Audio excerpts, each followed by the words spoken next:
السلام علیکم ناظرین، ہمارے لیے احادیث کی امپورٹنس کو سمجھنا بہت ضروری ہے۔ اس میں ہمارا مقصد صرف احادیث کو یاد کرنا نہیں بلکہ انہیں سمجھنا اور ان پر عمل کرنا ہے۔ رسول اکرم صلی اللہ علیہ وسلم نے ارشاد فرمایا، اللہ تعالیٰ اس شخص کو تر و تازہ، خوش و خرم رکھے جس نے ہماری حدیث کو سن کر یاد کر لیا اور اسی طرح دوسروں کو پہنچا دیا۔ حضرت عبداللہ بن عمر رضی اللہ تعالیٰ عنہ نے فرمایا، جب تم حدیث پڑھ کر فارغ ہو جاؤ تو سلام پھیرو، اس لیے کہ اب تک تم نماز میں تھے۔ یعنی جس طرح نماز پڑھنے کا ثواب ہے اسی طرح سے حدیث شریف پڑھنے کا اور پڑھانے کا ثواب ہے۔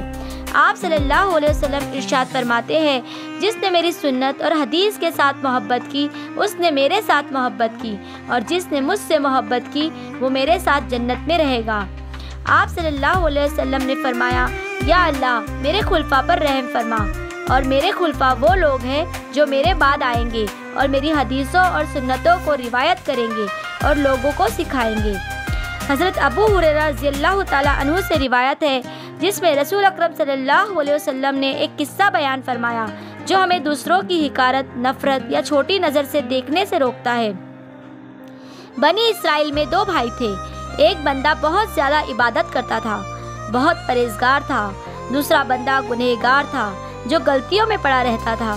پرہیزگار بندہ اکثر اپنے گنہگار بھائی کو دیکھتا اور کہتا، رک جا، گناہ سے باز آ جا۔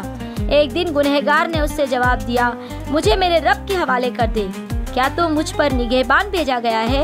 پرہیزگار نے غصے میں کہہ دیا، اللہ تجھے کبھی معاف نہیں کرے گا، یا اللہ تجھے جنت میں نہیں ڈالے گا۔ جب دونوں کی وفات ہوئی اللہ نے فرمایا، کون تھا جو میری طرف سے فیصلہ کر رہا تھا کہ میں کس کو معاف کروں گا اور کس کو نہیں؟ پھر اللہ نے گنہگار کو جنت میں داخل کر دیا کیونکہ اس نے آخر تک اللہ سے توبہ کی امید نہیں چھوڑی تھی، اور پرہیزگار کو عذاب دیا کیونکہ اس نے اللہ کی رحمت پر حد لگا دی تھی۔ کبھی بھی کسی گنہگار کو چھوٹی نظر سے مت دیکھو، شاید اس کا آخری سجدہ تمہاری پوری زندگی کی عبادت سے بھاری ہو۔ اللہ کی رحمت بہت وسیع ہے، کسی کے لیے فیصلہ صرف اللہ کرے گا، ہم نہیں۔ اپنے اعمال سدھارو لیکن دوسروں کو گرا کر نہیں، نیکی سکھاؤ لیکن عزت اور پیار سے۔ جب تم دوسروں کو چھوٹا سمجھنے لگتے ہو تو تمہارا تکبر تمہاری عبادت سے بڑا گناہ بن جاتا ہے۔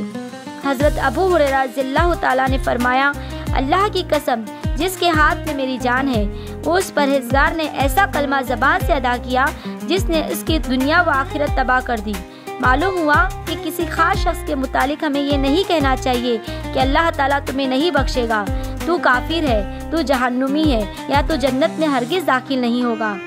آج کل لوگ فتویٰ لگانے میں 1 منٹ صبر سے کام نہیں لیتے۔ ادھر کسی کو کوئی برا کام کرتے دیکھا، ادھر ساتھ ہی اس پر کفر کا فتویٰ عائد کر دیا۔ حالانکہ اس کوتاہی کا کتنا بھیانک انجام ہو سکتا ہے اس حدیث سے ہمیں عیاں ہو گیا، اس لیے اس عمل سے ہمیں اجتناب کرنا چاہیے۔